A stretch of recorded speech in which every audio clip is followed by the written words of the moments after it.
Hello dears, welcome back to Thunder Kitchen Recipes. Goan ഡിഷായ pork sorpotel ആണ് ഇന്നത്തെ റെസിപ്പി. ഗോവക്കാരുടെ ഒരു ഫേമസ് ഡിഷാണിത്. വളരെ ടേസ്റ്റിയാണ്. ഇത് കഴിച്ച് തന്നെ ഇതിൻ്റെ രുചി അറിയണം, എന്നാലേ നമുക്ക് ഇതിൻ്റെ ടേസ്റ്റ് എത്രമാത്രമാണെന്ന് മനസ്സിലാക്കാൻ പറ്റുള്ളൂ. ടേസ്റ്റ് അറിഞ്ഞു കഴിഞ്ഞാൽ നമ്മളിത് ഇടയ്ക്കിടയ്ക്ക് ഉണ്ടാക്കാനായിട്ട് നമ്മൾ നിർബന്ധിതരാകും. അത്രയ്ക്ക് നല്ല ടേസ്റ്റാണ്. അപ്പോൾ ഇതെങ്ങനെയാണ് ഉണ്ടാക്കുന്നതെന്ന് നോക്കാം. 500 ഗ്രാം പോർക്കാണ് ഞാൻ എടുത്തിരിക്കുന്നത്. അത്യാവശ്യം വലിയ കഷ്ണങ്ങളാക്കിയാണ് നുറുക്കിയിരിക്കുന്നത്. ഇത് വെന്ത് വരുമ്പോൾ ചെറുതാവും, അതുകൊണ്ടാണ് അത്രയും വലുതാക്കി എടുത്തത്. ഇതിലേക്ക് കുറച്ച് ഉപ്പും മഞ്ഞൾപ്പൊടിയും ചേർത്തൊന്ന് മാരിനേറ്റ് ചെയ്യാം. അതിനുശേഷം മൂടി വെച്ച് നമുക്കൊരു 10-15 മിനിറ്റ് റെസ്റ്റ് ചെയ്യാൻ വെക്കാം. ഈ സമയത്ത് നമുക്ക് അരപ്പ് റെഡിയാക്കി എടുക്കാം. മിക്സിയുടെ ചെറിയ ജാറിലേക്ക് കുതിർത്തിയ വറ്റൽമുളക് ചേർക്കാം. കാശ്മീരി വറ്റൽമുളകാണ് ഞാൻ എടുത്തിരിക്കുന്നത്. അതൊരു 10 എണ്ണം ഞാൻ കുതിർത്തി എടുത്തതാണ്. അരമണിക്കൂർ കുതിർത്തിയാലും നല്ലതാണ്. ഇതിലേക്ക് ഇനി ഇഞ്ചി ചേർക്കാം. 1 ഇഞ്ച് നീളത്തിലുള്ള ഒരു കഷ്ണം ഇഞ്ചി ചെറുതായിട്ട് കട്ട് ചെയ്ത് ഇതിലേക്ക് ചേർക്കാം. നീളത്തിൽ സ്ലൈസ് ചെയ്ത് ചേർക്കുക, അപ്പോൾ പെട്ടെന്ന് അരഞ്ഞു കിട്ടും. പിന്നെ ഇതിലേക്ക് ഒരു 10-12 വെളുത്തുള്ളി ചേർക്കുക. ചെറിയ അല്ലി ആയതുകൊണ്ടാണ് 10-12 എണ്ണം എടുത്തത്, അല്ലെങ്കിൽ ഒരു 8-9 വലിയ അല്ലി എടുത്താലും മതിയാകും. പിന്നെ ഇതിലേക്ക് ഒരു ചെറിയ നെല്ലിക്ക വലിപ്പത്തിൽ പുളി ചേർക്കാം. വാളംപുളി കുരു കളഞ്ഞ് ഇതിലേക്ക് ചേർക്കണം. ഇതിലേക്ക് ഇനി ടോഡി വിനീഗർ, അതായത് കള്ളിൽ നിന്ന് ഉണ്ടാക്കുന്ന വിനീഗറാണ്, ഞാൻ 1.5 ടീസ്പൂൺ ചേർത്തിട്ടുണ്ട്.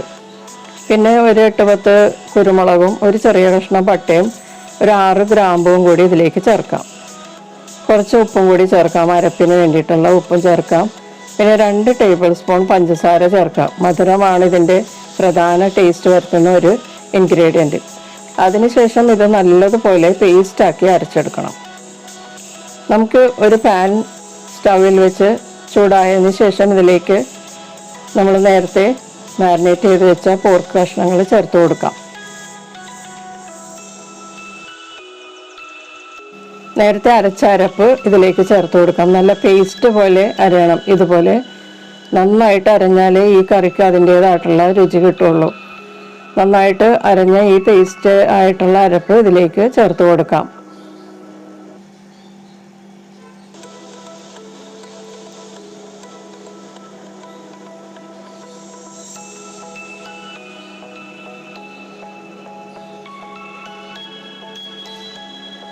ജാറിൽ പറ്റിയിരിക്കുന്ന അരപ്പ് കുറച്ച് വെള്ളത്തിൽ അഴിപ്പിച്ച് ഇതിലേക്ക് ചേർക്കാം.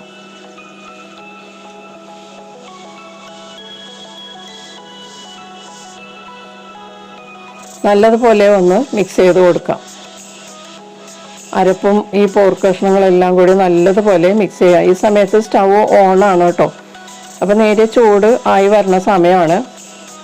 അരപ്പ് കഷ്ണങ്ങളിൽ നന്നായിട്ട് പുരട്ടി എടുത്തിട്ടുണ്ട്. ഇനി ഇതിലേക്ക് 2 വലിയ സവാള വലുതായി കട്ട് ചെയ്തത് ഇതിലേക്ക് ചേർക്കാം.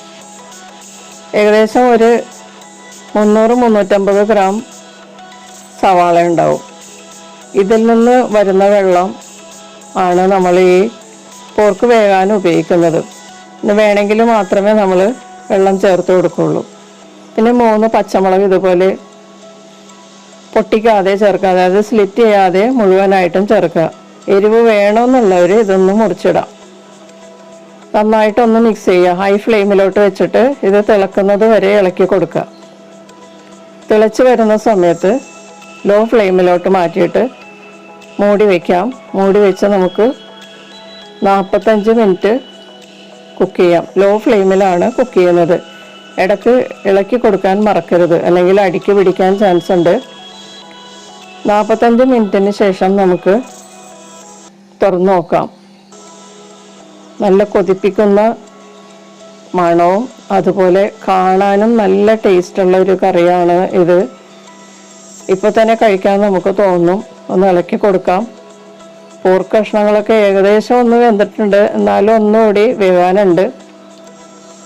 കുറച്ച് വലിയ കഷ്ണങ്ങളാക്കി അരിഞ്ഞത് കൊണ്ടാണ് കുറച്ചുകൂടി വേവാനുണ്ടെന്ന് തോന്നുന്നത്. അതുകൊണ്ട് നമുക്ക് ഒരു 5 മിനിറ്റ് കൂടി മൂടി വെച്ച് ലോ ഫ്ലെയിമിൽ നമുക്ക് കുക്ക് ചെയ്യാം. ഈ സമയത്ത് ഇതിൻ്റെ ഉപ്പൊക്കെ ഒന്ന് പാകമാണെന്ന് നോക്കിയിട്ട് പോരാത്ത ഉപ്പ് ചേർത്ത് കൊടുക്കാം. പുളി വേണമെന്നുണ്ടെങ്കിൽ വിനീഗർ ചേർത്ത് കൊടുക്കാം കേട്ടോ. നന്നായി മിക്സ് ചെയ്തതിന് ശേഷം വീണ്ടും മൂടി വെച്ച് ഒരു 5 മിനിറ്റ് ലോ ഫ്ലെയിമിൽ വേവിച്ചെടുക്കാം. 5 മിനിറ്റിന് ശേഷം തുറന്നു നോക്കാം. ഇപ്പോൾ ഒന്നുകൂടി നന്നായിട്ട് ഗ്രേവിയൊക്കെ കുറുകിയിട്ടുണ്ട്, എണ്ണയൊക്കെ നന്നായിട്ട് തെളിഞ്ഞിട്ടുണ്ട്. കാണുമ്പോൾ തന്നെ നമുക്കിത് കഴിക്കാൻ തോന്നും. പോർക്ക് കഷ്ണങ്ങളൊക്കെ നല്ലതുപോലെ സോഫ്റ്റ് ആയിട്ടുണ്ട്, നല്ല യമ്മി ആയിട്ടാണ് ഇരിക്കുന്നത്. കാണുമ്പോൾ തന്നെ നമുക്ക് മനസ്സിലാവും. അപ്പോൾ വളരെ വളരെ സ്വാദിഷ്ടമായിട്ടുള്ള ഈ പോർക്ക് സോർപ്പൊട്ടൽ റെസിപ്പി എല്ലാവരും ഒന്ന് ട്രൈ ചെയ്ത് നോക്കുക. നിങ്ങളുടെ അഭിപ്രായങ്ങൾ അറിയിക്കുക. ചാനൽ സപ്പോർട്ട് ചെയ്യുക. നമുക്ക് വീണ്ടും മറ്റൊരു റെസിപ്പിയുമായിട്ട് കാണാം. Thank you.